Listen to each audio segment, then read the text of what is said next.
Bueno, otra vez se pone todo negro acá, yo no tengo control de nada, así que vamos a arrancar con la charla yo a ciegas. Buenas tardes a todos, no sé quiénes están. Vamos a dar comienzo a la tercera charla de esta serie, ¿no es cierto? Y vamos a hablar hoy acerca de las cebadas, que son las primicias de los vencedores. En primer lugar, antes de arrancar de lleno con la cebada, vamos a dar un pantallazo general de las tres cosechas, de lo que representa cada una de las tres cosechas a través de las escrituras. En primer lugar, rapidito, el significado de la cebada en las escrituras. Después lo vamos a ver más a fondo. Si estudiamos los pasajes en las escrituras en los cuales se hace mención de la cebada, vamos a encontrar una muy valiosa información acerca de la primera resurrección y el carácter y la vocación de aquellos que van a calificar para esta primera resurrección. El hecho de que la cebada madura temprano nos dice que los primeros frutos de la cebada representan las primeras personas que van a madurar espiritualmente para producir los frutos del reino que Elohim requiere. La cebada de la misma manera sobrevive a la sequía, al calor y al frío más fácilmente que el trigo, siendo mucho más resistente. Un segundo, a ver si veo las cosas. Entonces, en la historia de Elisha, por ejemplo, durante una sequía, un hombre le trajo a él los primeros frutos o primicias de la cebada. Dice, vino un hombre de Baal, Shalisha, trayendo en su alforja pan de la primera cosecha para el hombre de Elohim, 20 panes de cebada y algunas espigas de grano nuevo. Y Elisha dijo, dale a la gente para que coma. Su criado respondió, ¿cómo voy a poner esto delante de 100 hombres? Pero él volvió a decir, dale a la gente para que coma, porque así ha dicho Yahweh, comerán y sobrará. Así que él lo puso delante de ellos y comieron y sobró como había dicho Yahweh, Melahim Bet en el capítulo 4. Un ejemplo similar, ya lo conocemos, ¿no es cierto? Aparece en el Berit Hadashah, donde Yahshua alimenta a 5.000. Esto ocurrió en el tiempo de Pesach también. Dice, estaba cerca el Pesach, la fiesta de los yahuditas. Aquí hay un muchacho que tiene 5 panes de cebada y 2 pescaditos, pero ¿qué es eso para tantos? Entonces Yahshua dijo, hagan recostar a la gente. Había mucha hierba en aquel lugar, así que se recostaron como 5.000 hombres.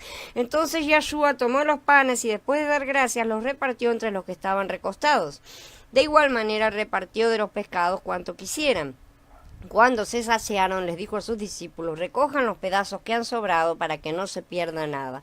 Así que los recogieron y llenaron 12 canastas con los pedazos de los 5 panes de cebada que les sobraron a los que comieron. Esto está en Yahana en el capítulo 6. Más adelante en el mismo capítulo nos repite en 3 ocasiones este relato hablando de la resurrección. Y esta es la voluntad del que me envió, que yo no deje perder a ninguno de los que me ha dado, sino que los resucite en el día final. Nadie puede venir a mí a menos que el Padre que me envió los traiga, y yo los resucitaré en el día final. Y el que come mi carne y bebe mi sangre tiene vida eterna, y yo lo resucitaré en el día final. Esto está todo en el mismo capítulo 6 mencionado. Les digo, hola David, hola Gaby, hola Carla, y espero que entren los demás, ¿no es cierto? Porque yo no estoy viendo nada absolutamente en la página de la transmisión. En otras palabras, aun cuando 12 cestas de pedazos de cebada fueron recogidas de modo que nada se perdiera, eso fue el sobrante, por así decir, de la misma manera, la cantidad de cebada que fue despedazada o quebrantada para alimentar al pueblo va a ser levantada en el último día de la época presente. 12 es el número bíblico del gobierno divino, ¿sí? La gente de la cebada está llamada a gobernar y a reinar con Mashiach. En cuanto al llamado del grupo de la cebada, podemos leer que Gidón y su ejército fueron llamados una hogaza de pan de cebada, ¿no es cierto? O un pan de cebada. Gidón llegó allá precisamente cuando el hombre le estaba contando un sueño a otro. Le decía, escucha, tuve este sueño. Había una conmoción. Una hogaza de pan de cebada venía rodando por el campamento midianita. Llegó a una carpa y la golpeó y se cayó. La volteó al revés y la carpa se cayó. A eso el otro respondió, eso solamente puede significar la espada del israelita Gidón, hijo de Joash. y Elohim está entregando a Midian y al campamento completo en sus manos. Esto está en Shoftim en el capítulo 7. Elohim va a formar un ejército de vencedores que gobernarán con Mashiach para someter a todas las naciones bajo sus pies. Sus armas serán una trompeta y un cántaro de barro, ¿no es cierto?, con una antorcha escondida en su interior. Gidón dio instrucciones a su ejército de que tenían que permanecer quietos y sin moverse hasta el momento en que la trompeta sonara. Enseguida, al sonar la trompeta, tenían que quebrar o romper, ¿no es cierto?, los cántaros de barro y mostrar las antorchas que estaban dentro. La trompeta simboliza resurrección. Por esta razón, Shaul nos dice que los muertos serán levantados a la última trompeta, en un instante, en un abrir y cerrar de ojos, a la trompeta final, porque sonará la trompeta y los muertos resucitarán sin corrupción, y nosotros seremos transformados, dice en Corintios Aleph en el capítulo 15. Esta es entonces la séptima trompeta. En lo referente a los cántaros de barro y las antorchas en su interior, nosotros somos esos pasos, ¿no es cierto?, que tenemos la gloria de Elohim oculta dentro de nosotros mismos, en nuestro interior, un tesoro en vaso de barro, ¿no es cierto?, como dice Corintios Bet en el capítulo 4. El tiempo está llegando en que la última trompeta sonará y aquellos cuerpos muertos, porque estamos aún entre los muertos, ¿no es cierto?, esas vasijas de barro serán quebradas para revelar la luz de la gloria de Elohim. Esto deberá ocurrir en la primera resurrección. Hola Mili, no importa, no hay problema. Hola Viri. Sí, no importa Mili porque se había caído, no me estaba dejando. Así que arrancamos recién, hace poquito. Ahora vamos a hablar rápidamente del significado del trigo en las escrituras. Esto es para que tengan un panorama general de qué representan en cuanto a los tipos de creyentes. Un estudio referente al trigo en las escrituras nos enseñará lo concerniente a la congregación en general, ¿sí?, y la forma en que ésta es levantada y juzgada en forma sucinta en la segunda resurrección. Los frutos primeros, o sea, las primicias de la cebada y los frutos de Shavuot, simbolizan la segunda resurrección, ¿sí?, cuando la congregación es levantada para presentarse ante el rostro de Elohim. Como dijimos anteriormente, el trigo maduro es cosechado en la época de Shavuot. En aquellos días, como relatan las escrituras, el sumo sacerdote debía ofrecer a Elohim 2 panes de trigo amasados y horneados con levadura. Después de que Elohim recibía su porción, se le permitía al pueblo cosechar y alimentarse de la cosecha de trigo de ese mismo año. La fiesta de Shavuot se enfoca particularmente en el pueblo que ha sido amasado con levadura, ¿sí? Israel recibió la ley en el monte Sinaí en el día de Shavuot. En esa época el pueblo estaba constituido en reino, ¿no es cierto?, conforme a la palabra que Elohim les expresó, pero el pueblo tuvo temor al fuego y corrieron para alejarse de la voz de Elohim. Todo el pueblo presenciaba los truenos y relámpagos y el sonido del cuerno y el monte que humeaba, y cuando el pueblo vio aquello, cayeron hacia atrás y se mantuvieron a distancia. Le dijeron a Moshe: háblanos tú, que no nos hable Elohim, no sea que muramos. Moshe le respondió al pueblo: no teman, Elohim ha venido solamente para probarlos y para que el respeto a él esté siempre con ustedes, para que no se descarríen, dice Shemot en el capítulo 20.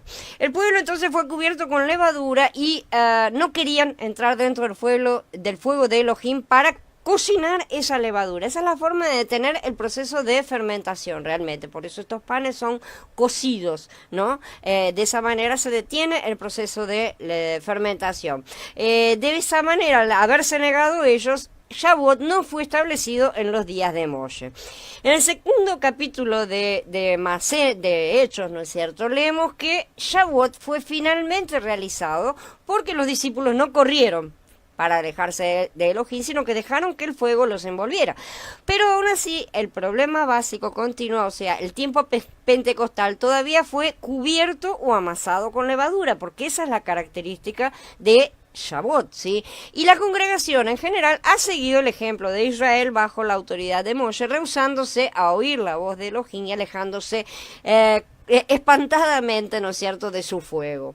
Shavuot no fue diseñado para dar perfección.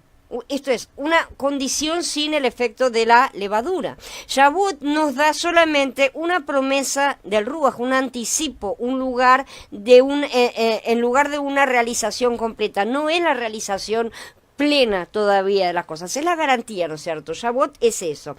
Dice, en él ustedes también, habiendo oído el mensaje de verdad, la buena noticia de su salvación, y habiendo creído en él, fueron sellados con el espíritu de santidad que se había prometido, que es la garantía de nuestra herencia para la redención de lo adquirido, para la alabanza de su gloria. Efesios 1.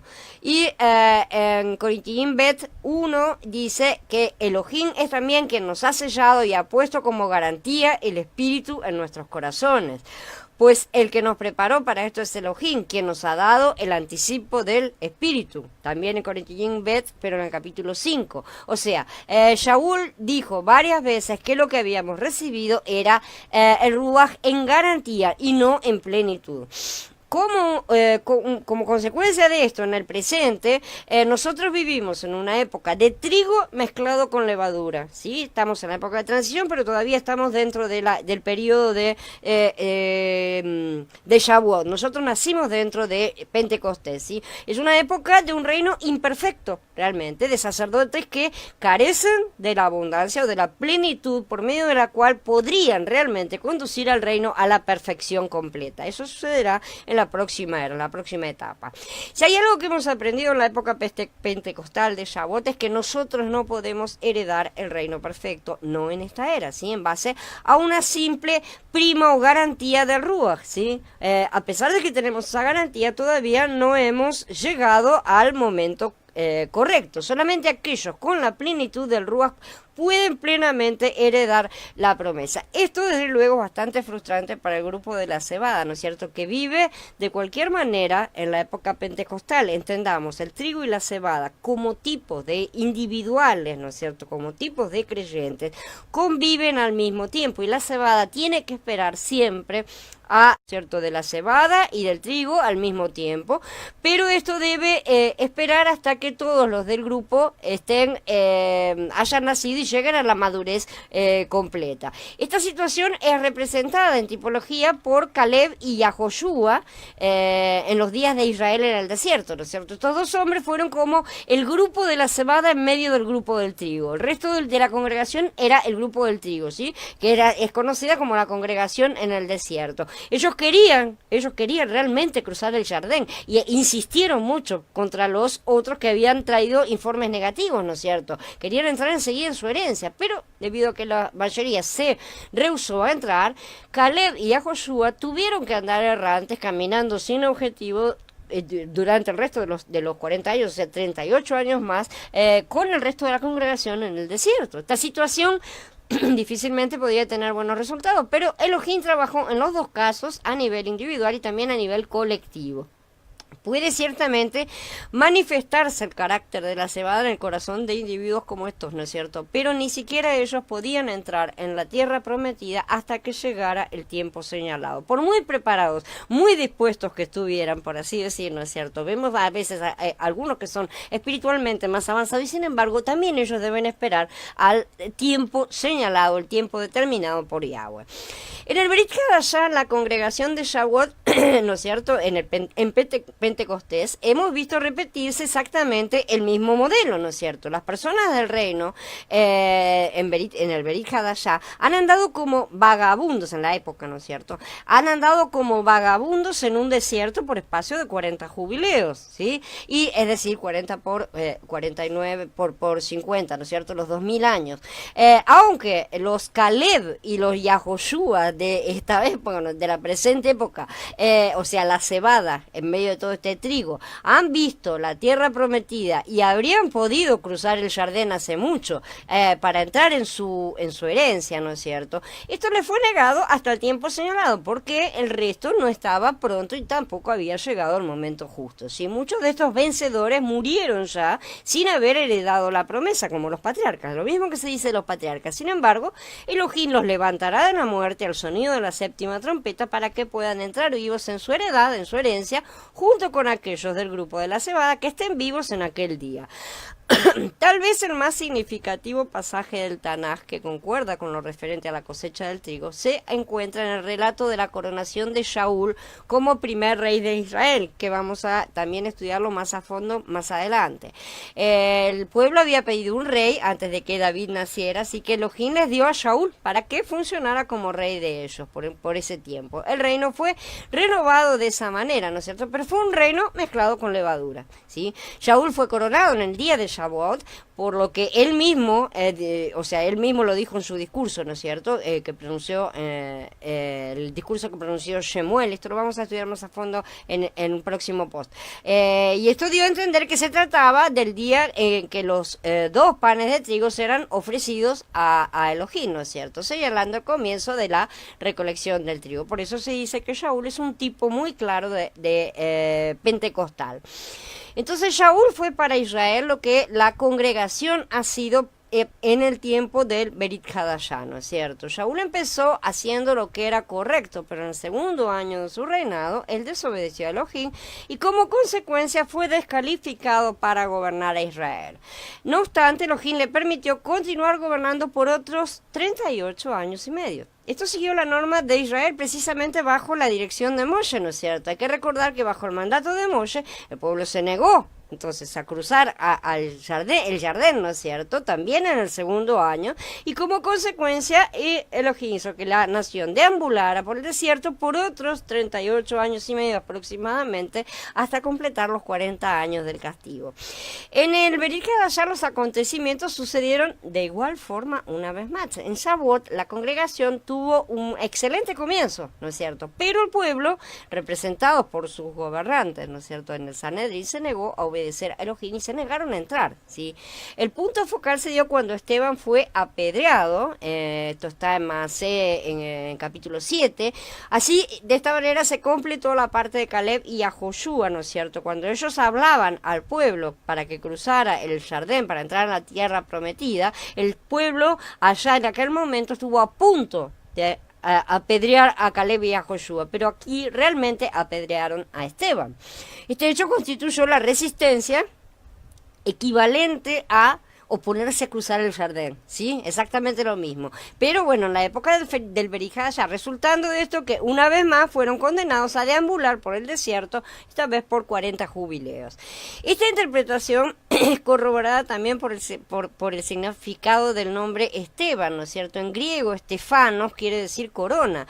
De esta misma manera, la lapidación de Esteban simbólicamente fue el rechazo de la corona de vida. El hecho de negarse a cruzar el Jardín y heredar la tierra prometida fue el rechazo de la herencia que nos fue prometida, la cual es nuestra esperanza, la redención de nuestros cuerpos, como dice Romanín en el capítulo 8.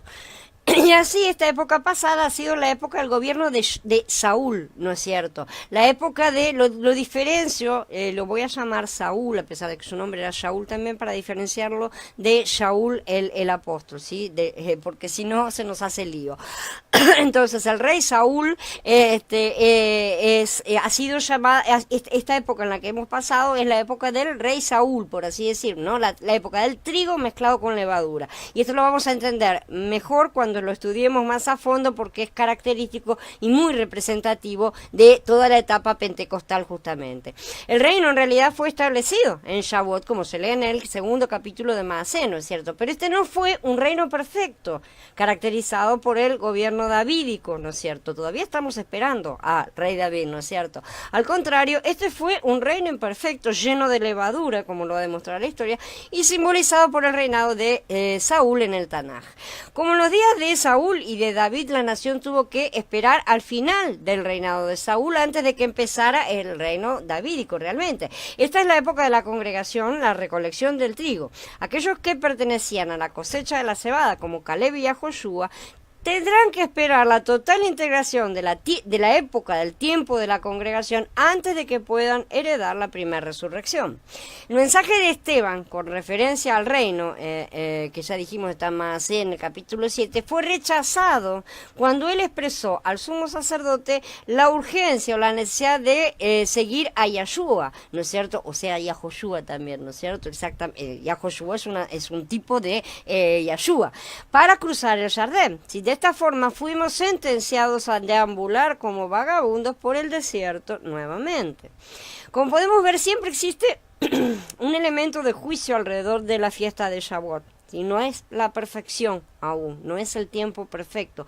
Hay una mejora con respecto a la etapa anterior, pero todavía no es la etapa final. ¿Sí? El fuego que cayó sobre el monte Sinaí en el primer Shavuot, ¿sí? se suponía que debía traer bendición para el pueblo, ¿sí? Porque estaba trayendo la presencia divina, ¿no es cierto? No obstante, el pueblo corrió atemorizado, alejándose.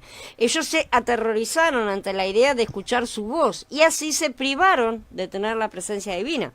El fuego de Elohim entonces se movió a otro lugar, un tabernáculo exterior hecho por manos de hombre, sin la presencia divina sobre el pueblo y sin la posibilidad de escuchar la voz de Elohim dentro de sus corazones, ¿no es cierto? Que era la idea original. Ellos no podían tener la fe necesaria como para cruzar después el Jardín. Obviamente quedaron fuera por este mismo rechazo, ¿sí? De esta manera Shavuot probó ser un juicio para ellos. Cuando Saúl fue coronado en Shavuot, fue coronado en Shavuot, Shemuel profetizó truenos y lluvia para ese día, ¿no es cierto? Lluvia en tiempo de Shavuot era algo fuera de lo normal totalmente, como la caída de nieve en verano. De esta manera, esta lluvia y truenos podrían ser considerados por el pueblo como un juicio, como Shemuel claramente quiso dar a entender. Es la época de la cosecha del trigo, dijo. Oraré a Yahweh y él enviará truenos y lluvia. Entonces ustedes cavilarán y se darán cuenta de la gran maldad que han realizado a la vista de Yahweh cuando pidieron un rey. En otro sentido, truenos y lluvias también tienen el significado del derramamiento del Ruach HaKodesh, ¿no es cierto? Y la voz de Elohim, o sea, la palabra, son los truenos. Así que mientras se considera que es un juicio en esta situación, también es, al mismo tiempo, es un elemento de bendición, ¿sí? Es juicio para algunos y bendición para otros, pero más que juicio en sí, es la demostración de que la congregación no estaba lista completamente para atravesar y que todavía necesitaban permanecer por más tiempo. Más que castigo en sí, es esa demostración para que se dieran cuenta ellos mismos, cosa que ya sabemos no hemos terminado de entender ni siquiera hasta hoy. La segunda resurrección, perdón, me perdí. Entonces, tiene elementos de bendición y de maldición. De hecho, es una mezcla justamente de bien y de mal, que es exactamente el significado o el simbolismo de las dos hogazas de pan, ¿sí? Que eran presentadas de trigo amasado con levadura, ¿no es cierto? Una mezcla completa, pero al mismo tiempo que había sido horneado, por lo que esa levadura había sido detenida. Por eso se podía aceptar esa ofrenda, ¿no es cierto? Ya que ninguna ofrenda podía ser presentada con levadura, y esta es la única excepción. Hay muchos otros ejemplos bíblicos que podemos citar aquí, está bien, pero los vamos a ver un poco más adelante. En su lugar, vamos a continuar ahora para mostrar el significado o el simbolismo de la cosecha del trigo en este asunto, o sea, referente a la segunda resurrección de la congregación.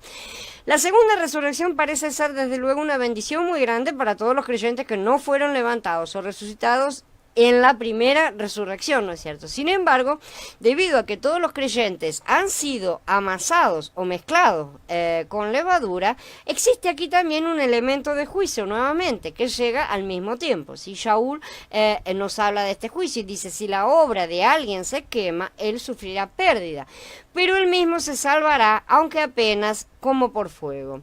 Aquí se habla de hombres para quienes Yahshua HaMashiach ha sido erigido como fundamento realmente. Si se habla de creyentes, no estamos hablando de incrédulos aquí, pero debido a que estas personas son una mezcla carnal de trigo y levadura, sus obras tienen que ser probadas por medio del fuego. Las obras o acciones buenas, hechas por la fe en obediencia a la voz de Elohim, deberán permanecer, el resto será destruido por el fuego.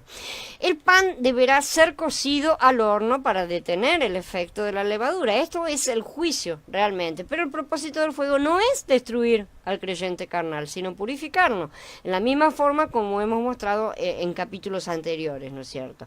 La congregación en general será resucitada en la segunda resurrección. Yahshua la llama a la resurrección de los justos, ¿sí? Que reciben vida. Al mismo tiempo, los injustos serán juzgados en los comienzos del mencionado tiempo final, en el lago de fuego. En cualquiera de los dos casos, el fuego que hace justicia es el mismo fuego que es derramado en Shavuot. ¿Sí? El juicio de Elohim está destinado a limpiar su era y recoger su trigo en el granero y quemar la paja en el fuego, dice Matías en el capítulo 3. El bautismo de fuego del trigo, que es la congregación, sí, recordemos, es las dos cosas, bueno y malo, por así decir, o agradable y desagradable. En realidad no es que sea malo en sí, porque purifica, pero es doloroso y no es tan agradable, ¿no es cierto?, como recibir una bendición limpia, por así decir. Representa un procedimiento de purificación que viene a ser un juicio en lo referente al pecado, sí, pero es para bendición de cada persona en particular. Ahí está la diferencia. Cuando Elohim decide perfeccionar o purificar a alguien, no es una experiencia agradable realmente, no es su juicio, pero los que entienden realmente la mentalidad y los propósitos de Elohim con buena voluntad y deseo se van a someter a ese fuego suyo, sabiendo que Elohim dispone todas las cosas de tal manera que todo va a ser para bien y beneficio de ellos mismos. Finalmente veamos rápidamente el significado de las uvas en las escrituras. Un estudio relativo a la cosecha de uvas o vendimia, ¿no es cierto?, con la trituración de las uvas en el lagar, es decir, en los depósitos donde se pisa la uva para producir el vino, nos explica el destino que correrán los incrédulos. El lagar representa la ira de Elohim, el juicio y el lago de fuego, ¿no es cierto? La intención o propósito de la recolección del grano, tanto cebada como trigo, ¿no es cierto?, en la primavera, es proveer el pan para la mesa de la gran comunión. ¿Sí? El objetivo de la fiesta de los tabernáculos, lo vamos a ver mejor más adelante, con su celebración de la trituración de la uva cuando es pisada, es obtener ese vino justamente para la mesa. Sin el vino, su mesa de la comunión solo tendría pan. Y así estaría incompleta. Elohim va a tener su vino, pero este tiene que ser producido en el lagar que simboliza el juicio de Elohim. Elohim cosecha su cebada, su trigo y sus uvas en diferentes formas, tal como nos lo enseña la naturaleza misma, ¿no es cierto? Porque cada uno tiene su época de cosecha, completamente diferente. Los residuos de la cebada se sacan y se eliminan con facilidad al pasarla, al cribarla, ¿no es cierto? Al pasarla por una criba. Y así se dice que la cebada es aventada o movida, pasándola de un recipiente a otro para que el viento la limpie, como la paja de la cebada es muy leve, el viento la hace volar en cuanto el grano vuelve a caer, ¿no es cierto? La acción del viento por sí solo, por medio de la ventilación, es suficiente para quitar la cáscara. Esto nos habla del grupo de la cebada, que con prontitud responde ante el viento del Ruach HaKodesh. Pero para remover la cáscara y demás basuras del trigo se requiere trillarlo realmente. Esto es pasarle un cilindro pesado, depende porque existen diferentes métodos, obviamente, ¿no es cierto? Pero la idea más antigua era pasar un cilindro pesado o algo parecido para desprender el grano de la paja. A veces se hacía entre dos piedras, ¿no es cierto? Y se pasaban dos piedras una encima de la otra y de esa manera se removía, ¿no es cierto? Es un método de acción más riguroso, como podemos ver, ¿no es cierto? Más pesado, tiene una cosa un poco más densa, ¿no es cierto? Pero así resulta efectivo el trabajo de la limpieza. Esto nos describe el hecho de que la congregación va a ser cosechada por medio del juicio, o sea, la tribulación. En latín, tribulum, ¿sí?, es el instrumento para trillar justamente, o sea, separar el grano de la paja o cáscara. Finalmente, para obtener el jugo de las uvas, estas tienen que ser trituradas con los pies o pisoteadas. Las uvas no tienen que ser cribadas, obviamente, o limpiadas a través de una zaranda, ¿sí? Pero por tener pulpa, tienen que ser comprimidas, machacadas, ¿no es cierto?, con fuerte presión para poder obtener el vino. Esto representa la forma más severa realmente de juicio aplicado a los no creyentes. Efectivamente, el hecho simbólico es que Elohim por sí mismo obtiene el vino para su mesa de comunión, como está escrito en varios lugares cuando él dice que miren quién viene de Basán con sus ropas teñidas de sangre, yo solo estaba, nadie me ayudó, ¿no es cierto? Todas esas partes. Ahora vamos a hablar un poco acerca de la siega de la cebada. Como ya dijimos, entonces, cada uno de los 3 días de las fiestas principales, que ya discutimos brevemente, está asociado con cosechas diferentes. La cebada madura primero alrededor del tiempo de Pesaj, el trigo alrededor del tiempo de Shavuot 50 días más tarde, y las uvas maduran últimamente, o sea, justo en la fiesta de Sukkot, alrededor de del mes de septiembre para nosotros. Estas 3 siegas pintan, como hemos estado viendo, 3 clases de personas. La cebada representa a los vencedores, el trigo a la congregación y las uvas a los incrédulos. Quiero que quede bien claro estas 3 separaciones, porque no es exactamente lo mismo que cuando hablamos acerca de la era de Pesaj, esas son etapas cronológicas, históricas, ¿no es cierto? Tienen un comienzo y un fin marcado dentro de nuestra historia, así que tienen leves diferencias con respecto a este otro simbolismo. La ofrenda de la gavilla, poco después de Pesaj, era de los primeros frutos de la cebada que el sacerdote ofrecía a Elohim en el principio de la primavera. Siempre se mecía en el día después del Shabbat, después del Pesaj, ¿sí? Eso está en Vayikra 23. Este día es llamado la fiesta de los primeros frutos, o Bikurim, ¿no es cierto? Y también es conocido como la cuenta del Omer, porque a partir de ese día se comienza a contar los 50 días que conducen a Shavuot. Y desde el día en que traigan el manojo de la ofrenda de elevación, el día después del Shabbat, contarán 7 semanas. Tienen que ser completas, deben contar hasta el día después de la 7ª semana, 50 días, y entonces traerán una ofrenda de grano nuevo a Yahweh.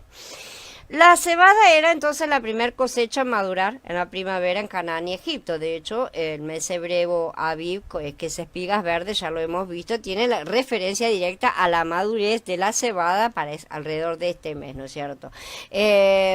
Algunos dicen que esta es la forma de contabilizar el calendario, especialmente los caraítas, ¿no es cierto? Siguen la cebada como señal de partida. Según ellos, en el primer día de ese mes de Aviv, el sacerdote inspeccionaba una gavilla de cebada para ver si ya estaba espigada, ¿no es cierto? Si estaba, entonces se anunciaba a todas las personas que Pesaj se observaría 2 semanas después en Jerusalén. Pero si la cebada todavía no estaba espigada, con el grano cubierto por la cáscara, ¿sí? El sacerdote anunciaría que ellos tendrían que esperar otro mes más antes de que Pesaj pudiera observarse legalmente. Y en tal caso, un 13º mes se agregaría al año anterior, en lugar de empezar el nuevo año en ese mismo mes, ¿no es cierto? Algo que es completamente no escritural, por mucho que quieran insistir en la cosa. No existe ningún 13º mes en las escrituras, ¿sí? Y aunque la cebada es una parte necesaria, y sí lo es para las festividades, es consecuencia de la época del año en que está y no la causa. ¿Sí? No empezamos el año porque tenemos cebada, ¿sí? No sé, el año no se puede contar a partir de variables inestables. Si por algún caso hubiera sequía, ¿sí? Y la cosecha no saliera, acaso se comportaran mal, ¿no es cierto? Y los castigaran, ¿qué sucedería? No habría año directamente, ¿no es cierto? Entonces, las variables están para confirmación, ciertamente, confirman todo, ¿sí? Por eso es que son varias siempre las señales, pero son consecuencia y no causa. Tenemos cebada porque es Aviv y no tenemos Aviv porque tenemos cebada. Completamente al revés. Bien, dejando este punto de lado, volvamos al simbolismo de los días de la fiesta de Israel. Pesaj significaba la muerte del Cordero, ¿no es cierto? Y tenía la referencia profética, obviamente, a la muerte en el madero de Yeshua. La ofrenda de la gavilla significaba la resurrección de la muerte, porque en ese día Yeshua fue levantado 3 días después de su muerte. Sin embargo, esto funciona únicamente con el calendario bíblico. Si tomamos, por ejemplo, el calendario judío de este año de 2019, tomé la molestia de buscar, ¿no es cierto?, en qué día cayó, ¿no es cierto?, esas cosas. Pesaj cayó en 19 de abril, ¿no es cierto?, mientras que en el calendario caraíta cayó en 20. ¿Sí? Entonces, el día 19 fue viernes, ¿sí? Al día siguiente, el Shabbat. Eso nos da únicamente 2 días entre Pesaj y la ofrenda mecida. En el otro caso, 20 fue Shabbat. Es cuestión de preguntar si la ofrenda mecida sería el día siguiente o si iban a esperar 8 días, porque no sé exactamente cómo lo hacen, hasta el día siguiente del siguiente Shabbat, ¿no es cierto? De cualquier manera, inaceptable como representación de la muerte y resurrección de Mashiach. Pero esto no es un problema para judíos que no creen en Yeshua, ¿no es cierto? A ellos no les importa que esto represente. Al contrario, a muchos de ellos les importa que no lo represente, ¿no es cierto? Pero si se utilizara el calendario bíblico, a pesar de que persiste el problema de cómo compatibilizarlo, ¿no es cierto?, con el año solar de 365,4. El mismo inicia siempre en el cuarto día de la semana, miércoles para nosotros, para hacerlo más simplificado, ¿sí? Cuarto día de la semana. Ese es el primer día de la semana, ¿sí? Y al día siguiente, él ascendió al Padre como ofrenda mecida. ¿No es cierto? Entonces, este cuadro se repite todos los años exactamente de la primera manera en el calendario de Hanoch y en el de Qumran también. De esa manera siempre encaja correcto. Pero más allá de que sea perfecto en ese sentido, nos falta algún detalle para su aplicación. Y Yahshua entonces se presentó ante su padre en el templo celestial en el momento en que el sacerdote mecía la gavilla de cebada en el templo terrenal, ¿sí? El movimiento ondeante de arriba a abajo, ¿no es cierto?, significa la resurrección. Aunque Yahshua realmente había sido levantado de la muerte antes, él no le permitió a Miriam tocarlo antes de la ofrenda de la gavilla, como dice en Yahanan, capítulo 20. No fue sino hasta que la ofrenda de la gavilla fue presentada que Yahshua fue declarado legalmente vivo en la corte del cielo. La cebada madura primero. Cuando Elohim estaba tratando con Faraón, para permitir que le permitiera a Israel salir, ¿no es cierto? Él envió entonces las 10 plagas de Egipto porque Faraón no quiso saber nada, como ya hemos estudiado. La séptima plaga fue la del granizo, que destruyó la cebada y el lino, pero no el trigo y la espelta. Dice, ahora el lino y la cebada estaban arruinados porque la cebada estaba en la espiga y el lino estaba en brote, pero el trigo y el centeno no fueron afectados porque maduran tarde, dice Shemot en el capítulo 9. La cebada estaba madura y espigada justo antes de ese primer Pesaj, ¿no es cierto? Pero todavía el trigo no estaba maduro, como corresponde correctamente a la época en que estaba. Si vemos otro ejemplo de esto, 40 años después, cuando Israel estaba listo para cruzar el Jardín, Yahoshua envió a 2 espías, ¿no es cierto?, a Jericó. Era el tiempo de Pesach, dice en Yahoshua 5:10. Y Rahab escondió a los espías bajo los manojos de lino. El lino madura al mismo tiempo que la cebada, como acabamos de ver. El lino era usado para hacer los trajes, los vestidos sacerdotales, ¿no es cierto? Y sobre todo en Egipto. En Egipto también era muy utilizado. Todos los egipcios se vestían con lino, ¿no es cierto? Y en Gitgalut 19 vemos que el lino fino son las acciones justas de los santos. La semana después de Pesach también se llama la fiesta de pan sin levadura, ¿no es cierto? Tenemos toda la festividad completa. La gente debía eliminar toda levadura de sus casas durante 7 días completos. No se podía encontrar absolutamente de nada porque la levadura es símbolo del pecado, como ya sabemos. De esta manera, quitar el pan hecho con levadura simboliza la eliminación de todo pecado de la casa, o sea, del cuerpo, ¿sí?, de la persona, nuestro cuerpo. Este es el mismo simbolismo que encontramos en el lino, ya que estar vestidos de lino es vestirnos de la rectitud de Mashiach. Así que estas cosas trabajan juntas y están entretejidas en un cuadro completo del plan de Elohim para Mashiach y el cuerpo vencedor. El valor de la cebada. La primera escritura relativa a todo estudio de cebada está en Vayikra 27, que dice, si alguien consagra a Yahweh alguna tierra que posea, su tasación será de acuerdo con la semilla que requiera, 50 shekels de plata por cada homer de semilla de cebada. El valor de un homer de cebada, entonces, a los ojos de Elohim, es 50 ciclos de plata. 50 es el número de Shavuot y del jubileo, ¿no es cierto? Shavuot sería celebrado en el 50º día. El jubileo es el 50º año. Los dos son revelaciones del derramamiento del Ruach de Elohim. Podemos decir que Shavuot es un pequeño jubileo.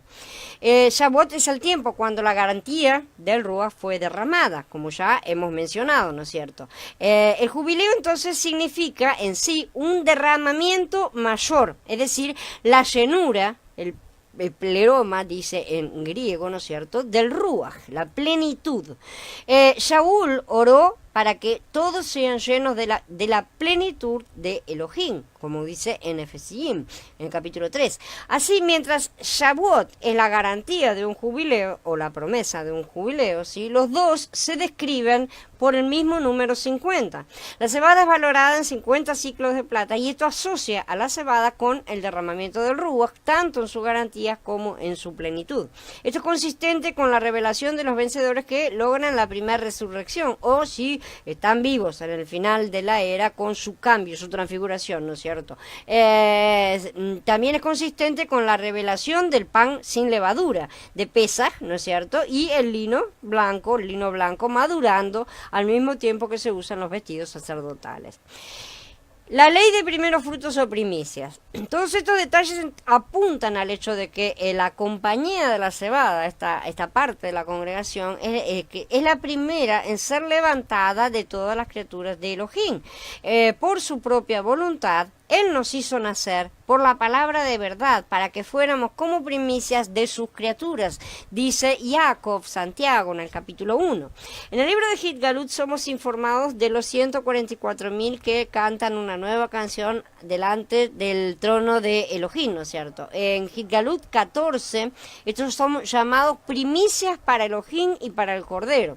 Primicias o primeros frutos indican que una cosecha mayor todavía está por venir, siempre. O sea, las primicias no son toda la cosecha, son solamente la parte primera, los primeros frutos justamente. Así como Yahshua fue primicias de los que durmieron, ¿no es cierto? Así los vencedores de la primera resurrección, los 144.000, son los primeros frutos de el resto de la cosecha que todavía está por venir. La ofrenda de los primeros frutos siempre significó el comienzo, pero no el fin de la cosecha. Shaul aludió a la ley de las primicias o primeros frutos en Romanillín, ¿no es cierto? Además, si la primicia es santa, también lo es toda la masa. Y si la raíz es santa, también lo son las ramas, dice en Romanillín capítulo 11. Los primeros frutos siempre santificaron la cosecha. Toda la cosecha santifican, ¿sí? Cuando los primeros frutos de una cosecha, si cebada o trigo, fueron ofrecidos a Elohim, ¿sí? Entonces las personas podían ir a su casa y cegar el resto de la cosecha. Hasta ese momento no podían cegar absolutamente nada y obviamente tampoco comer, ¿sí? Por esta razón, Jacob nos dice que la congregación es los primeros frutos de la creación. Cuando la congregación es cegada y traída a la casa de Elohim, no es el fin del mundo, sino el principio de una cosecha mayor que vendrá más adelante.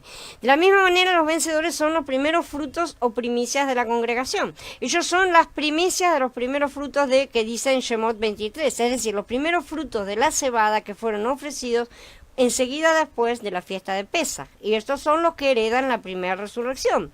Feliz y santo el que tiene parte en la primera resurrección. Sobre estos la segunda muerte no tiene ningún poder, sino que serán sacerdotes de Elohim y del Mashiach y reinarán con él por 1000 años. Dice Hitgalut capítulo 20. El resto de los muertos, tanto incrédulos como el resto de los creyentes, no serán levantados hasta que los 1000 años estén acabados. Entonces todos los muertos, pequeños y grandes, como dice, serán levantados. En ese tiempo los creyentes no vencedores recibirán la vida, mientras los incrédulos recibirán el juicio, como Yahshua dijo. No se asombren de esto, porque vendrá la hora cuando todos los que están en los sepulcros oirán su voz y saldrán, los que hicieron el bien para la resurrección de vida, pero los que practicaron el mal para la resurrección de juicio. Yahanan capítulo 5. Está claro a partir de la declaración de Yahshua que la resurrección del gran trono blanco, ¿no es cierto?, incluirá tanto a creyentes, a quienes se les dará vida, ¿no es cierto?, como los incrédulos que serán juzgados. ¿Sí? Es por este motivo que nosotros debemos esforzarnos por lograr una mejor resurrección, como dice Ibrí en el capítulo 11, dice, por la fe, mujeres recibieron por resurrección a sus muertos, a unos los torturaron sin esperar que los rescataran para obtener una resurrección mejor. Esto está hablando de la época de los macabeos, en la cual los judíos sufrieron graves persecuciones y las mujeres serán matadas, serán muertas por circuncidar a sus hijos, ¿no es cierto? Y muchos también padecieron también tortura y muerte por no apartarse de su fe. La primera resurrección es la mejor resurrección, entonces. Estos que logran la mejor resurrección son aquellos que gobernarán y reinarán como Mashiach durante los 1000 años en la era de Sukkot. Elisha vence a la muerte con la cebada. La cebada es una planta robusta así que puede resistir a la sequía y tanto al calor como al frío, ¿no es cierto? Así cuando las escrituras hablan de grano o harina en tiempos de sequía, sí, generalmente se refieren a la cebada, porque el trigo no puede crecer bajo estas condiciones severas, normalmente el trigo muere, ¿sí? De esta manera, la cebada es también un símbolo muy bueno del vencedor que florece entre los reavivamientos, cuando el Ruach de Elohim no parece estar moviéndose. En contraste, la compañía del trigo parece que languidece, ¿no es cierto?, cuando Elohim esconde su rostro, parece esconderlo durante un tiempo. Como Israel bajo Moshe, ellos tientan a Elohim diciendo, ¿está entonces Yahweh entre nosotros, sí o no? Si no lo ven, si no lo sienten, si no lo experimentan, el trigo tiene esa tendencia, ¿no es cierto?, no consigue sobrevivir en sequía. Ellos no entienden que nuestra fe no es probada mientras Elohim está moviéndose milagrosamente, ¿no es cierto?, cuando están haciendo cosas, ¿no? Sino en aquellos tiempos justamente cuando él está callado. Así en el tiempo de sequía el trigo muere. Y esa es una de las condiciones normales de este tipo de creyentes, ¿sí? Hay 13 hambres, 13 sequías que están listadas en las escrituras y todas tratan este mismo punto central. En algún momento tal vez las toquemos. La cebada madura temprano también, ¿sí? Madura alrededor del tiempo de Pesaj en el principio de la primavera, mientras que el trigo madura bien después, unos casi 60 días, ¿no? Son casi 2 meses, porque son 50 días después de la primavera, principio del verano, en el tiempo de Shavuot.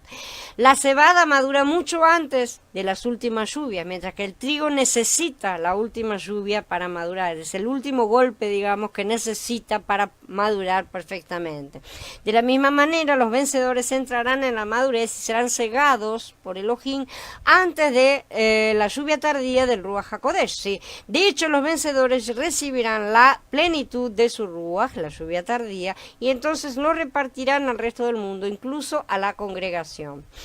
Hubo una sequía en los días de Elisha que nos enseña más acerca de estos principios espirituales de la cebada. Elisha regresó a Gilgal.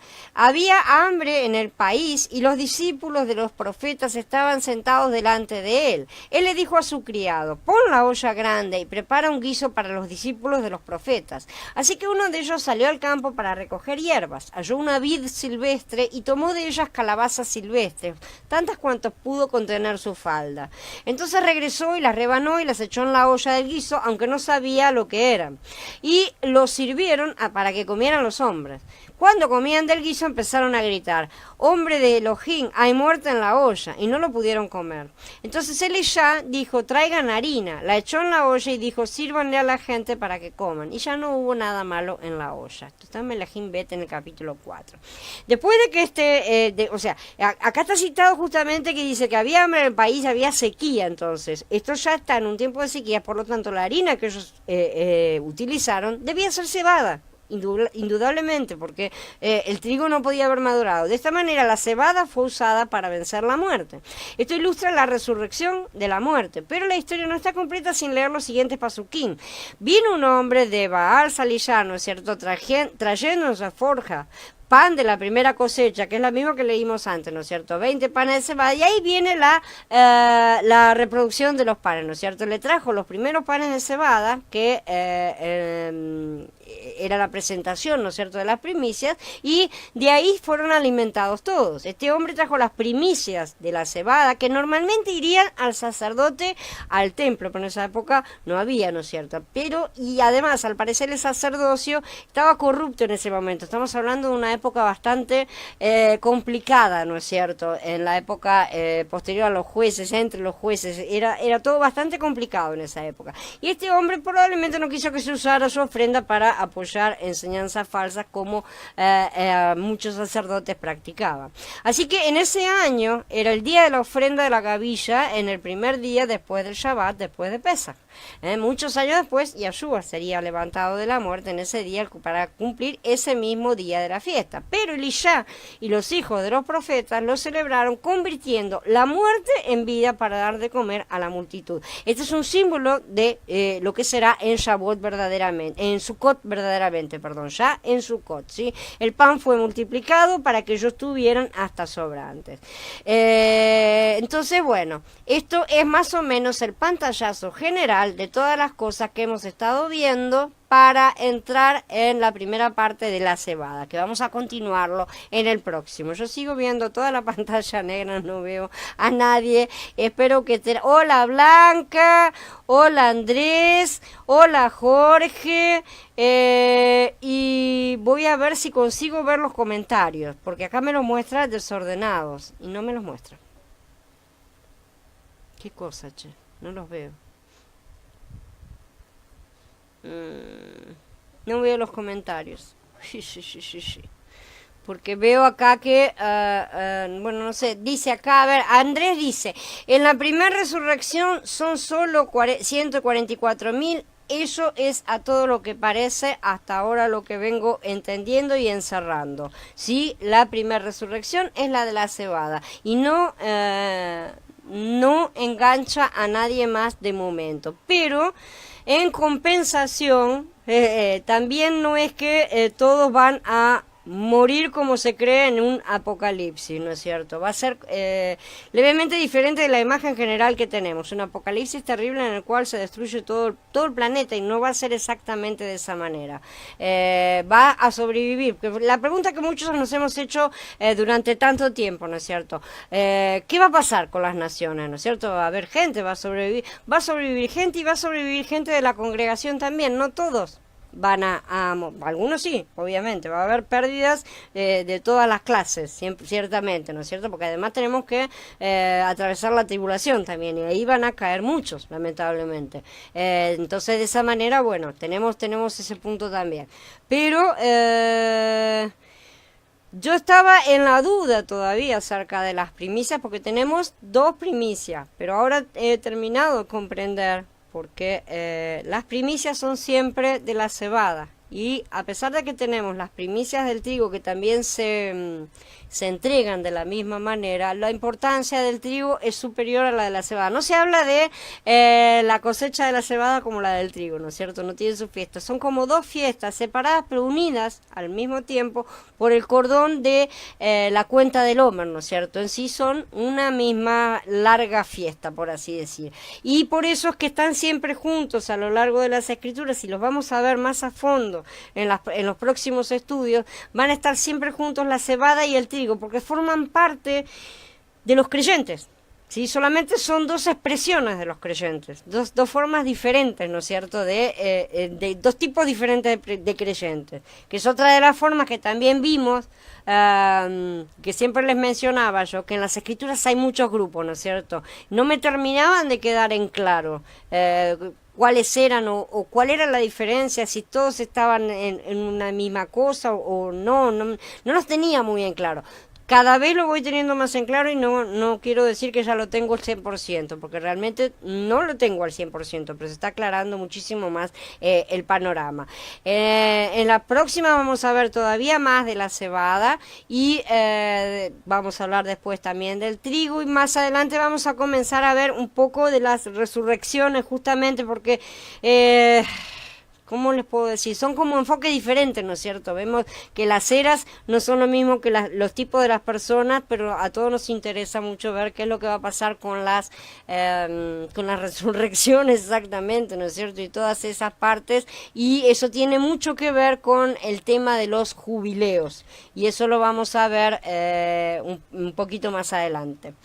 ¿Alguien tiene alguna pregunta?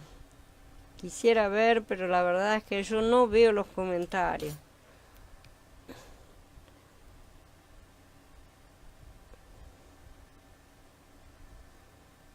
Qué pena este.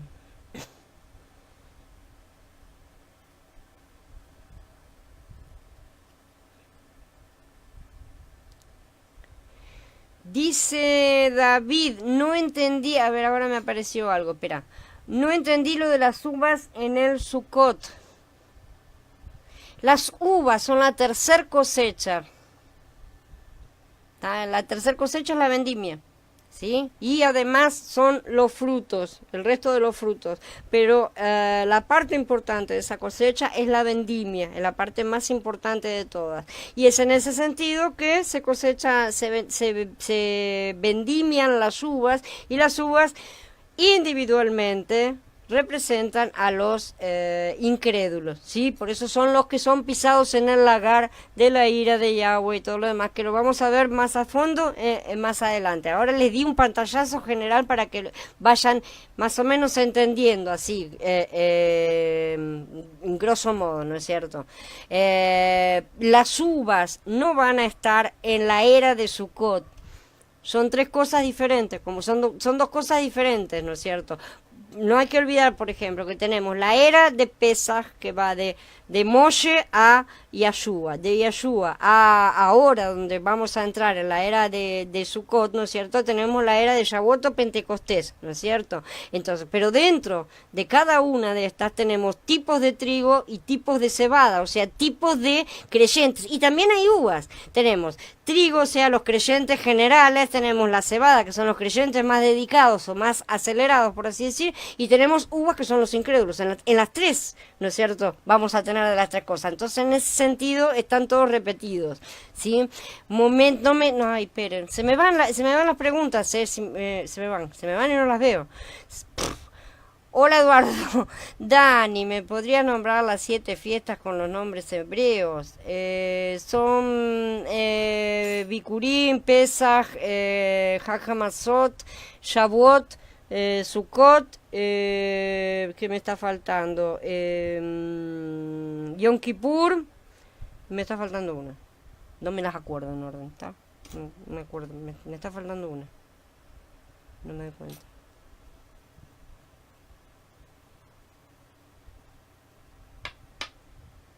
Trompetas, que no me acuerdo cómo se dice. Alguien más había hecho algo y ahora no lo veo. Las uvas se cosechan en la segunda resurrección, exacto, Andrés, junto con el trigo. O sea, la segunda resurrección, que se puede llamar segunda y tercera porque son dos en una, ¿no es cierto? Porque son dos grupos separados en ese sentido. Van al final, sí, unos para vida y otros para juicio. ¿Por qué no me muestra? Ay, será posible. A ver si déjenme ver si consigo verlo de una otra forma. Pronto. Acá lo veo, acá me deja verlo. Ahora sí, acá lo puedo ver mejor. Si agrando la tela se ve diferente. Déjenme revisar entonces. Porque en el otro lado me mostraba 4 y me los iba sacando. Se cayó en un momento.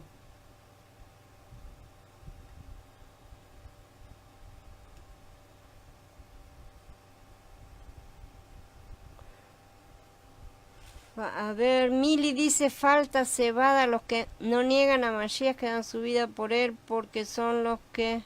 ¿Cómo falta cebada? No entendí ese falta cebada. Las cebadas son los que no niegan a Mashiach que dan su vida por él, que son los que reinarán con él por los 1000 años exactamente. Son los que son encontrados dignos y que no se separan de él. O sea, tienen todas las características. Son los vencedores.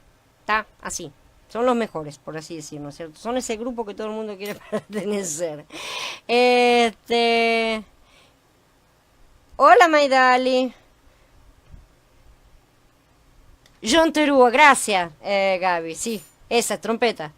Los creyentes no son juzgados, sí son juzgados, Carla, y esto lo vamos a ver en los próximos, sí son juzgados, justamente por eso es que van a atravesar, es que no van a estar en el milenio, eso es parte de su juicio, pero lo vamos a entender mejor un poco más adelante cuando veamos toda la parte del jubileo y veamos las resurrecciones de mejor forma. Por ahora todavía estoy tocando este cuadro, por así decirlo, ¿no es cierto? Y los tipos en cuanto a los creyentes, ¿sí? Pero un poquito más adelante vamos a pasar a otras cosas y tenemos varios puntos más que necesitamos aprender también.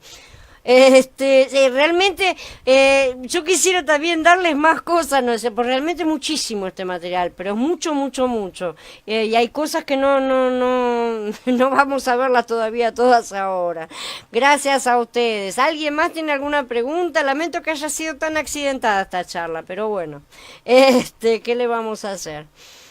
Aquí dice Maidali, ¿a qué te refieres cuando dijiste que en la tribulación muchos caerán? A que en la tribulación muchos caerán, así literalmente. van a morir. Hay gente que va a morir. La tribulación no va a ser una cosa...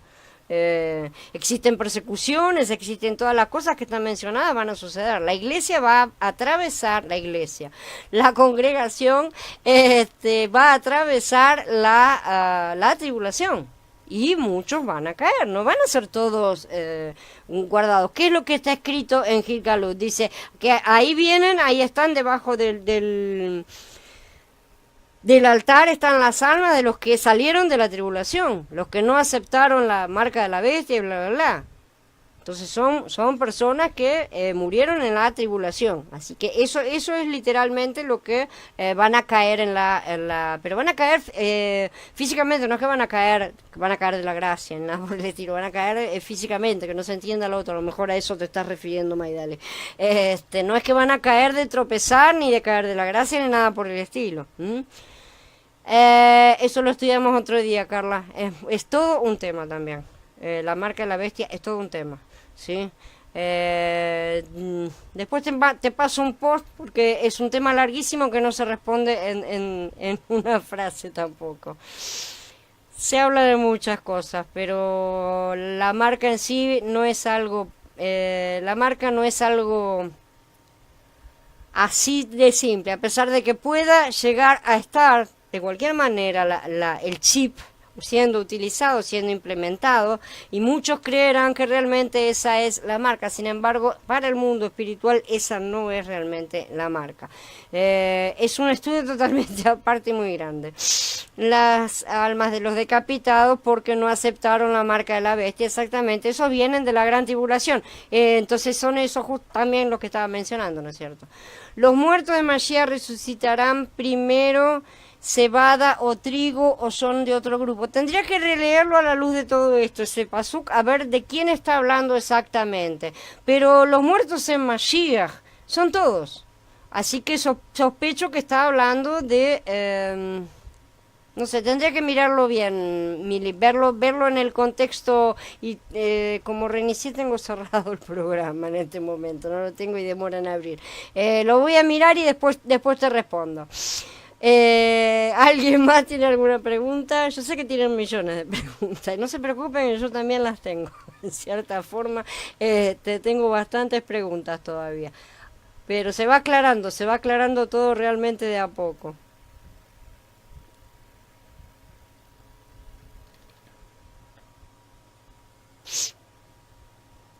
Dice...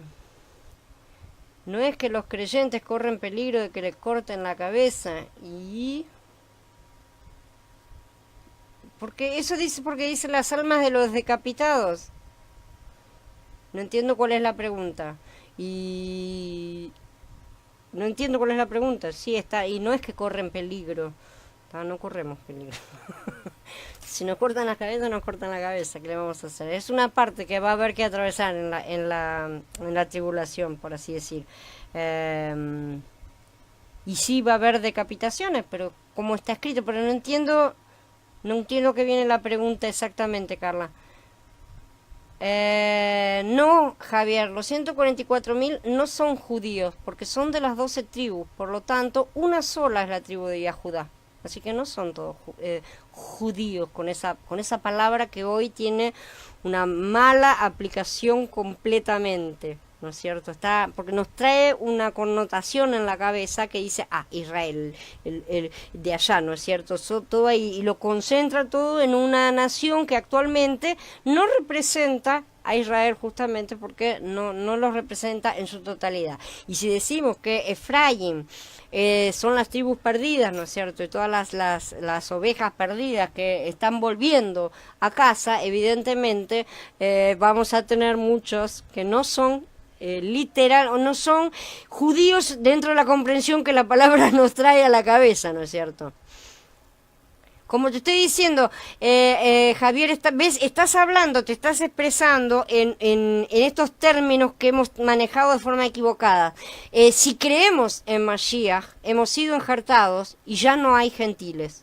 Entonces no somos gentiles, no hay gentil ni judío. Si eso tiene alguna validez, no podemos estar hablando de judíos y gentiles a este respecto. ¿Mm?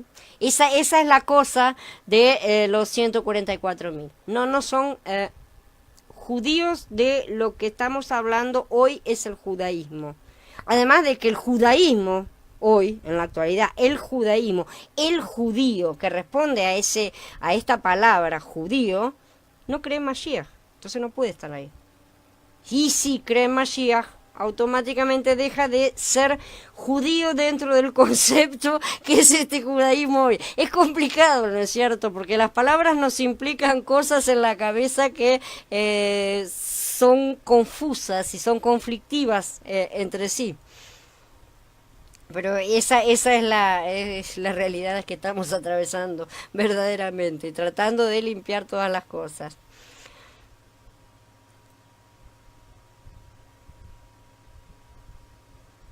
Ni de la futura ley marcial de Estados Unidos y que no sé qué es WWE, Illuminati, estarán al mando de capturar a los antigobernistas. No sé qué quiere decir eso, la verdad. Dice exactamente, mire, nosotros no podemos recibir la marca de la bestia porque ya estamos sellados. Los 144.000 son de este tiempo, de todos los tiempos. A mi modo de ver todas estas cosas, ¿no es cierto? Y las estoy revisando, David, también, de la misma manera que usted, yo me hago todas estas preguntas también. A mi modo de ver, son de todos los tiempos, ¿sí? Porque es justamente lo que se dice de que serán levantados todos, ¿no es cierto? Y las primicias no pueden ser únicamente de los últimos días. No creo que lo sea, realmente, pero yo no soy la que determina todo eso. Pero si nosotros entendemos y vemos, como vamos a estar viendo más a fondo en estas próximas charlas, que dentro de la era de Pesaj, la era de Pentecostés, tenemos tanto trigo como cebada, y tanto trigo como cebada, personas trigo, personas cebada, ¿no es cierto?, dentro de cada uno de ellos, evidentemente considero yo que las personas cebada de Caleb y Joshua, que hoy mencionamos, ¿no es cierto? Para mí tienen que estar dentro de aquella resurrección y ser parte de los 144.000 que son las primicias. Para mí tiene que estar, ¿sí? ¿Está? Es una cifra muy pequeña. Siempre me asustó que fuera una cifra tan pequeña para lo que fuere. ¿No es cierto? Como grupo que nunca se supo bien dónde encajárselo exactamente, y sin embargo es un grupo de gobierno. Pero ya van a ver que no son ellos solos, y lo vamos a ver en breve. No son los únicos que van a quedar, porque al decir esto parece que todos pensaran que todos los creyentes van a morir, y no es así. No es así para nada. Muchos van a continuar viviendo, aunque muchos otros no. Sin embargo, todo es de acuerdo a la cosa de Dios. Lo vamos a entender un poco más adelante. Yo les prometo. Sí, son esos los 144.000. Y sí, realmente es una cifra que es muy pequeña y siempre me asustó, y sin embargo cada vez me convenzo más de que no hay muchos más que estén realmente tan despiertos para eso, ¿sí? Realmente no hay muchos más que estén completamente dispuestos a atravesar lo que tengan que atravesar, en la forma que tiene que ser. Pero bueno, los números son de él, no son míos, así que no sé. Dice, a ver, esperen, que se me pasa, se me rueda, se me mueve esto. A ver, dice Carla, yo todavía no comprendo lo de los tiempos, jubileos, años. Lo vamos a estudiar en breve, Carla, quédate bien tranquila, porque es un tema que nunca estudiamos hasta ahora, es un tema que no se estudia, porque realmente el cristianismo no lo toca, ¿está? Y es un tema un poquito complejo, no es tan difícil tampoco, pero lo vamos a estudiar en breve. Después de estudiar toda una serie de cosas antes, vamos a tomar ese tema porque tiene todo que ver con esto, y se van a dar cuenta cuando lo veamos. Así que quédate tranquila si no estás entendiendo, porque lo vamos a ver, lo vas a terminar entendiendo. ¿Cizaña y uva son lo mismo? Buena pregunta, no me la hice todavía.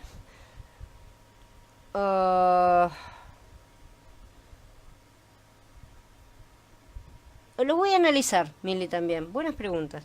Me las voy a anotar porque después esto me desaparece. Así que lo voy a analizar. Cizaña y uva. Me están viniendo a la cabeza un montón de pasuquín, pero tendría que ver bien todo el contexto en lo que están para darme cuenta si realmente son la misma cosa o si cizaña está aplicada al trigo o no puede estar aplicada al trigo. Así que lo voy a ver. No respondo ahora porque no lo termino de ver. Gracias a ustedes. Te habías hecho otra pregunta. ¿Cuál era? Déjame ver. Acá.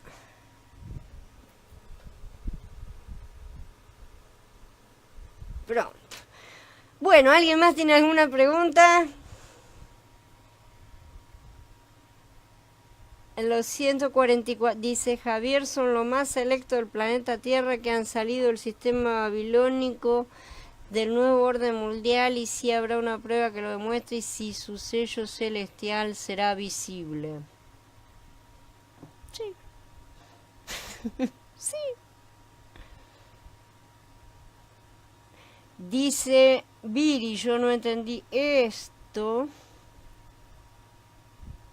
Los que están muertos resucitarán después de los 1000 años. No, algunos de los muertos, porque yo considero realmente, y estoy en un 90% de segura, de que los muertos de la cebada sí resucitarán en la primera resurrección, ¿sí? Y en la segunda resurrección, esa es la resurrección de los justos y de los injustos, ¿sí? Y ahí van a ir a parar también dentro del grupo, ¿no es cierto? Además, los que ya murieron, quiero decir, ¿no es cierto? Que ya están muertos, y hoy ya están muertos, y que van a tener que esperar 1000 años más, van a ir a parar también todos aquellos que son considerados que no se prepararon lo suficiente, que no trabajaron sus talentos y son lanzados a las tinieblas de afuera, o sea, va a haber más personas. Pero al mismo tiempo existe otra forma de ver esas cosas que todavía lo estoy viendo, ¿no es cierto? Como yo les estoy diciendo, muchos van a estar vivos, no es que va a morir todo el mundo, porque si no, ¿a quién van a gobernar estos que sobreviven? Si no queda nadie sobre la tierra para ser gobernado, ¿no es cierto? Va a haber muchos y va a haber también creyentes, y va a haber más creyentes todavía porque se van a convertir a raíz de la situación que suceda, sea como fuere que se vaya a manifestar en esos momentos, ¿no es cierto?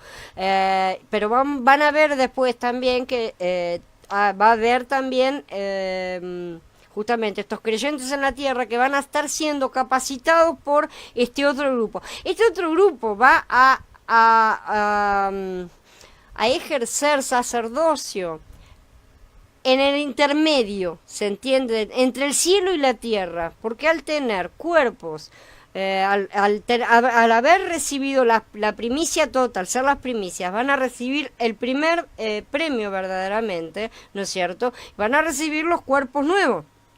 Entonces, ¿cómo son esos cuerpos nuevos? Cuerpos que permiten estar tanto en los cielos como en la tierra, ¿no es cierto? De las dos formas, como el cuerpo que recibió Mashiach cuando resucitó. Lo vamos a ver más adelante, ya les digo.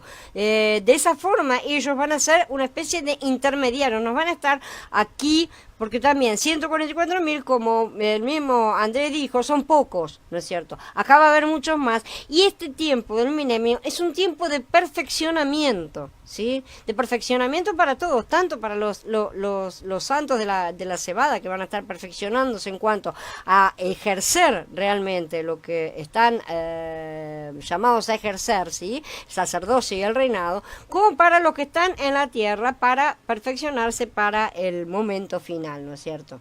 Así que todas esas cosas continúan en el milenio. El milenio no va a ser un Edén sobre la tierra, ¿sí? Porque no va a ser ese tiempo paradisíaco que algunos describen, sino que va a ser un tiempo de aprendizaje y de educación realmente en el camino, o sea, la perfección en cuanto imaginemos el reino de Israel si hubiera funcionado de forma correcta. Ahora llevémoslo al tamaño del mundo, ¿no es cierto? En todas partes haciendo exactamente eso que es correcto y los demás arriba enseñando a los demás abajo cómo es adorar a Yahweh de forma correcta. Eso es básicamente lo que será el milenio. Pero no todos lo van a aceptar, como ya sabemos, al final del milenio habrá una rebelión final y entonces ahí vendrá el juicio y todo lo demás. En ese momento serán llevados a juicio, ahí sí serán levantados de la muerte todos los que estén muertos en ese momento, ¿sí?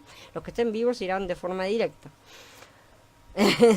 Y no te preocupes, Viri, porque todavía en sí todas esas cosas no las vimos, esas partes no las vimos acá todavía. Las vamos a ir viendo más adelante. Yo creo que todo el mundo le voy a recomendar lo mismo, ¿no es cierto? Cuando terminemos de esto, releamos todo, ¿no es cierto? Porque yo también lo vengo leyendo y releyendo en todos estos días, porque es mucha información y es... Lo que más sorprende es realmente que encaja, ¿no es cierto?, en todas las cosas. Por eso quiero ver justamente ahora el tema ese de la cizaña, que no lo había pensado. Hasta este momento no había pensado, pero por lo que estoy pensando así rápidamente, pero voy a analizar bien a fondo todos los pasuquín, lo que estoy analizando rápidamente veo que sí que encaja también. Dice Carla, cuando se dice que el conocimiento va a desaparecer, es literal, es decir, solo la palabra queda y nada más. ¿Y para qué queremos otra cosa? Si la palabra es el conocimiento, la sabiduría es el conocimiento de Yahweh, ¿no es cierto? Esa es la verdadera realidad. El conocimiento que vos estás pensando en este momento viene del otro árbol.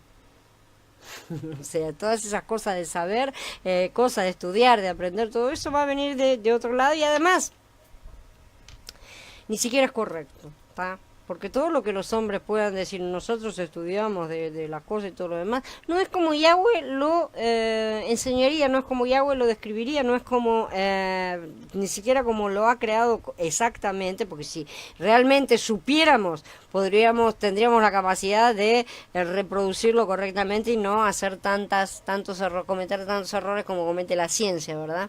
Pero no es así, el conocimiento va a desaparecer porque lo único que es necesario justamente es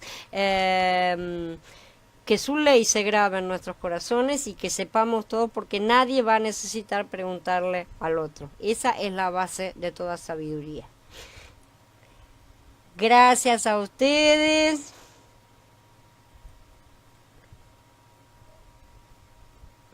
Exacto, es un conocimiento falso. El 90% de las cosas son conocimientos falsos. Y además no solo son conocimientos falsos, sino que uno lo ve. Si usted, por ejemplo, a mí me gusta mucho estudiar, entonces lo he mirado a lo largo. Si lo que yo aprendí en la escuela no es lo que aprendió mi hija y no es lo que va a aprender mi nieto, ¿sí? ¿Y de qué me estoy hablando? Hubo nuevos descubrimientos que aumentaron el conocimiento. No, cambian todo, ¿sí? Y lo cambian porque sí, porque no lo terminan de entender, entonces buscan otra y proponen otra cosa, ¿no es cierto? Y lo empiezan de nuevo y levantan doctrinas sobre doctrinas, teorías sobre teorías, que no importa si las prueban o no las prueban, ¿no es cierto? Entonces por eso es que ese conocimiento es completamente falso. Si yo le pido a Yahweh en aquel momento, y no ahora obviamente, le digo, ¿me explicás biología? Su explicación va a ser completamente diferente de la idea que tenemos hoy de biología que nos enseñan en las escuelas o que podamos aprender aún a niveles más elevados.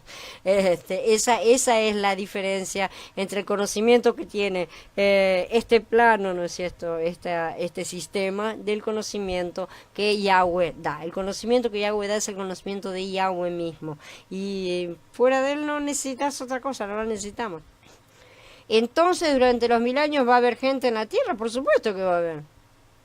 Si no hubiera gente sobre la Tierra, no tendríamos la rebelión del fin de los tiempos, no habría nada. ¿Para qué vamos a tener una Tierra sin nada durante 1000 años? ¿Cuál sería la gracia del milenio? Sí que va a haber gente sobre la Tierra. Cuando Mesías dijo que toda obra será destruida, ay, ¿a qué cita te estás refiriendo, Andrés? Me imagino que será todas estas ciudades. Ah, porque hay que ver de qué cita exactamente. No, yo no me di cuenta cuál es la cita. A ver.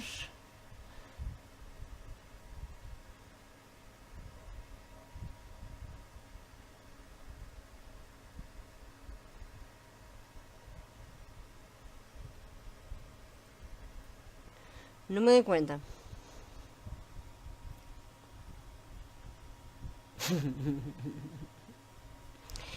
No tiene por qué ser así. Corramos para hacer cebada. No me sale acá.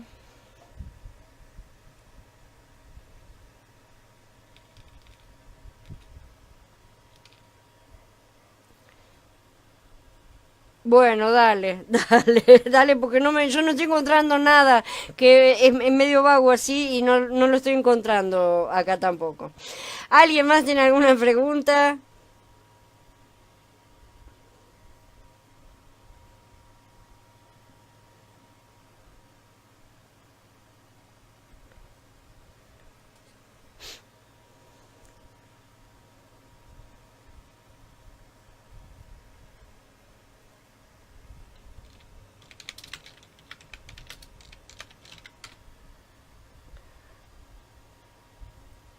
Pero cuando dice eso se está refiriendo al templo. Dice, ven todo esto, pues en verdad les digo que aquí no quedará piedra sobre piedra que no derriben. Y eso es cuando estaban viendo lo del templo. Eh, ahí no es esa. No sé exactamente cuál, toda obra será destruida.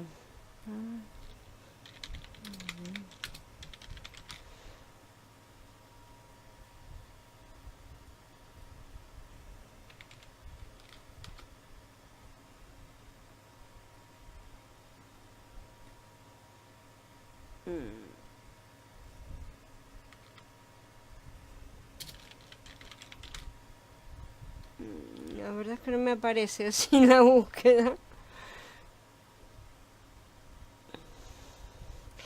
Eso es el cielo y la tierra, eso es al final del milenio justamente. Todo el cielo y la tierra son consumidos y hechos nuevos. Esa es la parte final del milenio. Así que bueno, si se refiere a esa parte, sí, ciertamente toda obra será destruida en cuanto al final del milenio, sí, ahí sería un encierre verdaderamente completo, pero antes de eso vamos a ver que toda obra y todo va a ser sometido bajo sus pies. Y esa es la parte que vamos a ver un poco más adelante, que son las partes más tocantes referente a todo esto que nos preocupa a todos. Gracias a ustedes por la presencia. Eh, Nos vemos entonces mañana para seguir con la otra charla de edificación. Recuerden que después que la charla es más cortita y nos reunimos un poco después para comentar la charla entre nosotros, ¿no es cierto? Desde el cielo. Esa es la parte interesante. Si ellos vienen a la tierra, ¿cómo es que gobiernan desde el cielo? Pero al margen de eso, Eduardo, te estás olvidando el hecho de que estos 144.000, que no son los viejitos del TJ, son personas que ya han recibido los nuevos cuerpos. Entonces tienen los dos, tienen el contacto, como dije antes, son los intermediarios entre el cielo y la tierra. Y la cabeza está allá, ¿sí? Y ellos son intermediarios, después vienen y lo vamos a estudiar un poco más adelante, porque esto sí es el libro de Ezequiel que habían mencionado la otra vez, esto lo vamos a mencionar más adelante.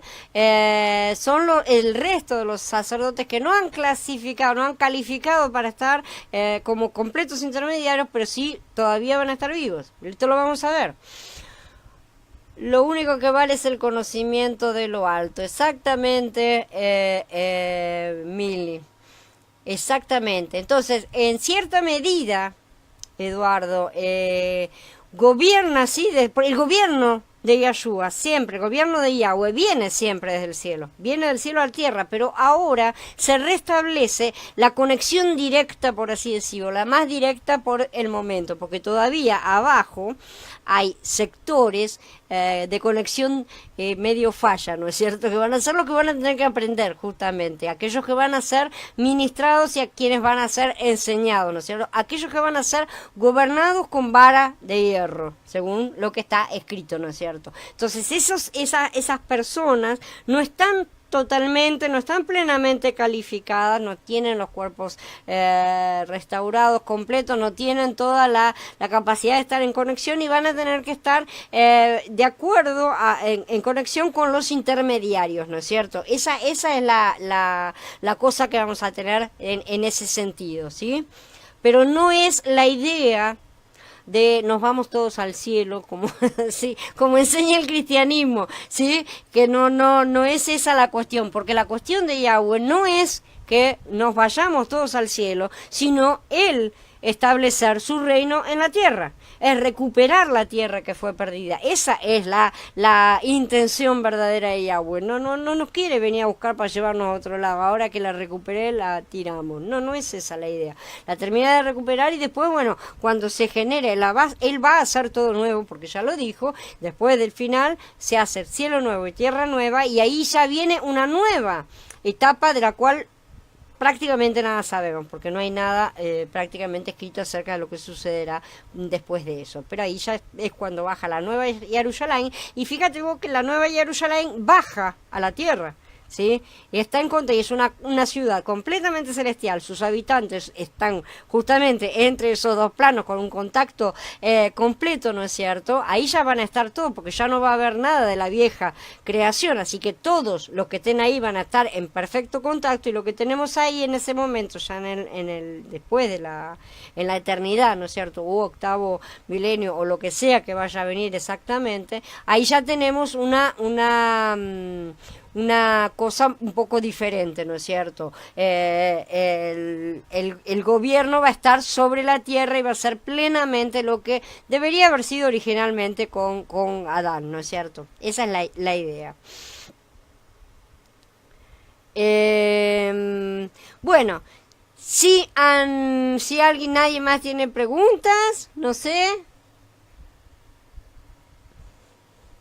El tema realmente da para muchas charlas, ya lo sé, no quédense tranquilos. Y en cierta medida todos los comentarios que ustedes hacen me ayudan mucho para revisar esos puntos, ¿no es cierto? Que no queden cabos sueltos, por así decir, ¿no es cierto? Porque realmente los cabos son muchos y tienen que encajar todos perfectamente. Pero bueno, están encajando y eso es lo más fantástico de todo, ¿no es cierto? Así que les agradezco todos los comentarios realmente, porque ayudan mucho al avance. Gracias a ustedes, como ya les digo, por sus comentarios. Los espero a todos mañana en la otra serie. Shalom a todos, hermanos, a ver cómo cierro esta charla.